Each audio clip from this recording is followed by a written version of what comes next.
In this video we'll show how you can customize the web control panel. So you can see here we have a web control panel, and the default columns that are shown in the web control panel only take up a small part of the available space, especially if you have a widescreen monitor. So it might be nice to display additional custom information in this unused white space to allow you to more easily identify different components in your project.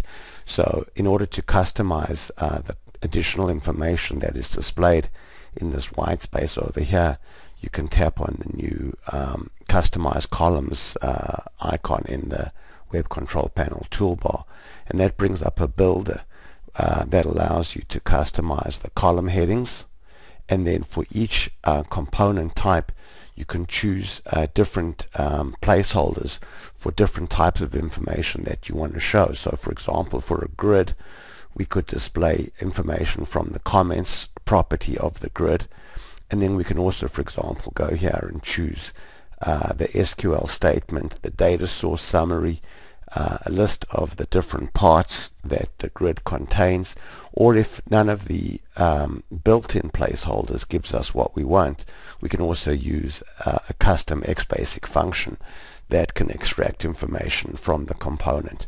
So let's start out now by just choosing, say for the grid, we'll go here and we'll specify that we'd also like to get, say, a data source summary over there, and we'll put a space in. Now if we wanted to have multiple columns, additional columns, we could put a pipe and then the placeholder for the next piece of information, etc. So we would go to headings. So right now for headings we specified that we want a comment column that is 4 inches wide, but we could go and add a second column and a third column, etc.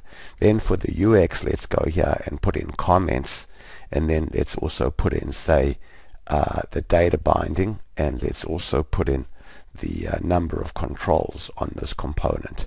So we'll go ahead now and click OK, and we're told now that we need to close the control panel and reopen it. So let's go ahead and do that. So we'll close the control panel down and reopen it, and you can see now that Alpha 5 is going to go and extract that information for us, and you can see now that we've got our comments. So for example, here's the comment, there's the number of controls. When we go to a grid here, we can see that this grid is based on a DBF table and it's based on the employees table.